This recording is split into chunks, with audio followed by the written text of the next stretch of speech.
예레미야 32장 26절에서 35절입니다. 키워드는 하나님의 대답, 자기 죄로 말미암아 공의와 사랑입니다.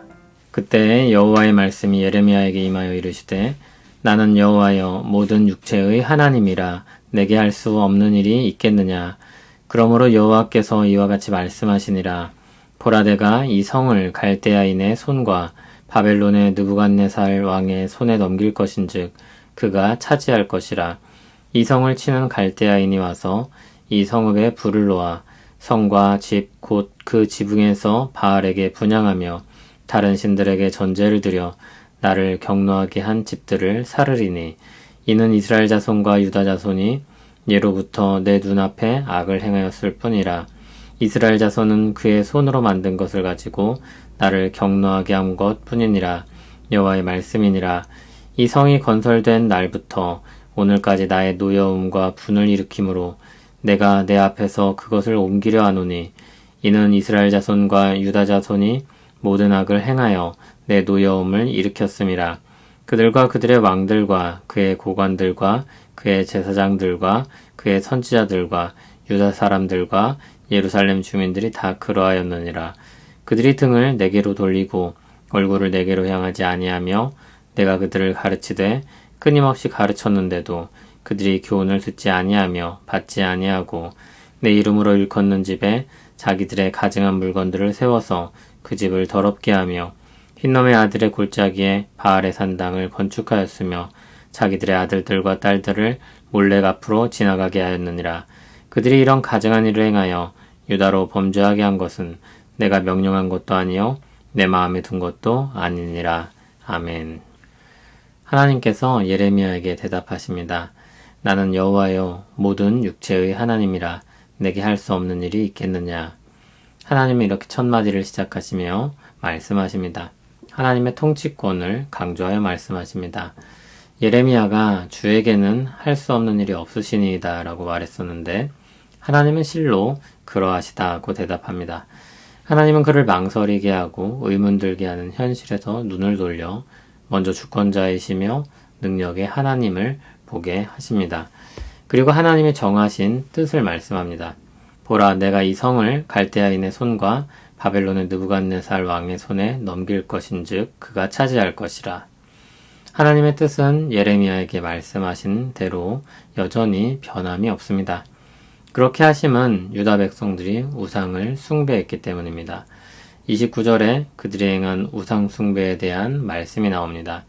집, 곧 그 지붕에서 바알에게 분향한다고 했는데 백성들이 자기 집 위에 평평한 공간에서 하늘을 보며 우상을 숭배한 것입니다.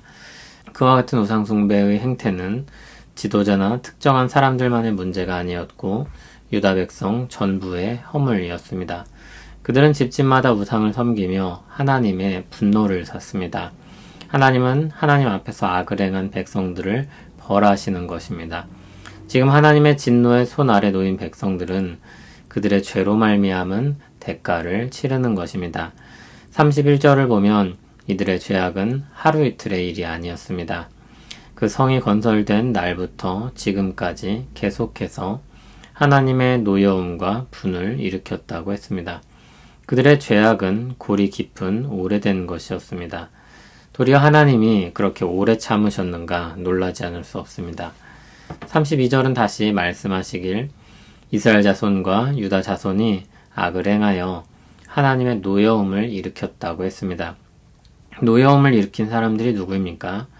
그들과 그들의 왕들과 그의 고관들과 그의 제사장들과 그의 선지자들과 유다 사람들과 예루살렘 주민들이 다 그랬다고 했습니다. 말 그대로 그 민족들의 머리부터 발끝까지 부패하지 않은 사람이 없었고 모두 하나님의 진노 아래 놓인 사람들이었습니다. 하나님은 그 성이 건설된 날부터 지금까지 악을 행했다고 했는데 그러면 그 기간 동안 하나님은 참고만 있으셨습니까? 그렇지 않습니다.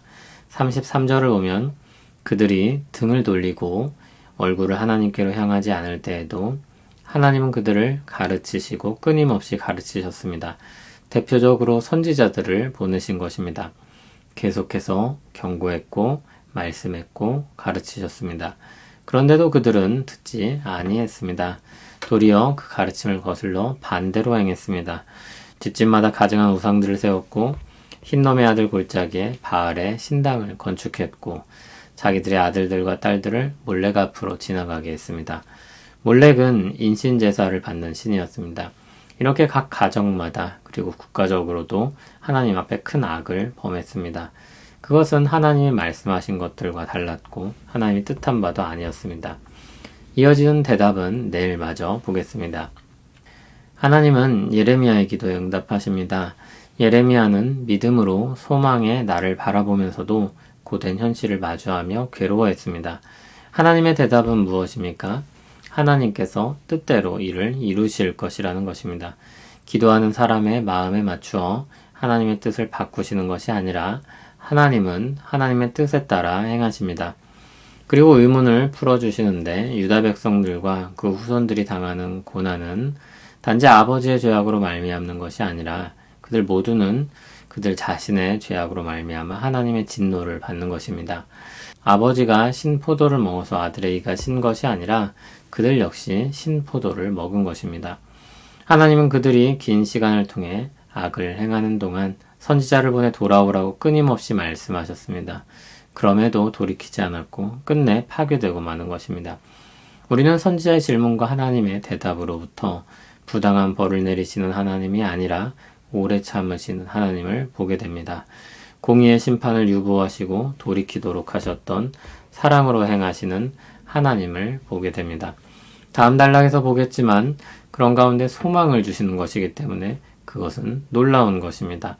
선지자 예레미야는 하나님께 의문을 던지지만 하나님으로부터 돌아오는 것은 놀랄 일들입니다.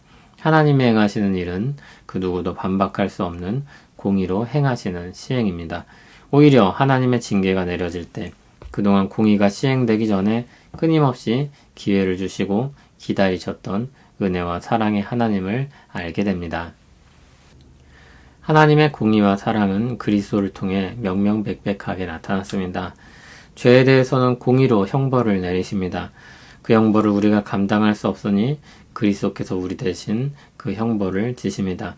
우리를 향한 사랑으로 우리를 죄에서 구원하십니다. 복음을 듣게 하시고 알게 하십니다. 우리를 살리십니다. 하나님의 공의는 공정하게 그리스도께 시행됩니다. 사랑이 공의를 깨뜨리지 않고 은혜 가운데 우리에게 주어집니다. 하나님의 공의와 사랑은 우리를 놀라게 합니다. 누군가를 위해서 손해보는 사람이 적어지는 것 같습니다. 희생하는 것을 어리석게 여기기도 합니다. 그런 시각에서 볼 때 그리스도께서 가신 길은 가장 어리석은 길이었습니다. 그러나 그것은 우리를 회복시키는 회복의 길이었고 우리를 살리는 생명의 길이었습니다. 우리는 주님의 사랑을 입어 공의의 심판에 대해서는 자유를 얻고 새로운 삶을 얻어 영원히 누리게 되었습니다. 선물로 받은 이 삶을 어찌 살지 하나님은 우리에게 자유를 주셨습니다. 그 자유를 어떻게 사용하여 살아갈지 그것은 우리에게 주신 선택입니다. 하나님은 우리에게 선하신 뜻과 복음의 은혜를 주시고 그 안에서 살아가도록 하십니다. 우리의 선택을 더 죄악을 위해 쓰는 것이 아니라 돌이켜 주를 위해 쓰도록 이끄십니다. 회복과 생명의 길을 택하는 우리 모두 되기를 소원합니다. 죄악 가운데서 우리를 건져 구원의 은혜를 베푸시는 주님께 감사하며 모든 영광을 돌립니다. 우리의 기도를 들으시고 응답하신 하나님 감사합니다. 미천한 우리에게 얼굴을 감추지 아니하시고 지혜가 부족한 우리에게 지혜를 주시니 감사합니다. 하나님의 다스리심을 믿고 바라며 살기를 원합니다. 이해되지 않는 현실들은 잘 헤아릴 수 있도록 하시옵고 감추신 일들에 대해서는 믿음으로 받아들이게 하옵소서. 예수님 이름으로 기도합니다. 아멘.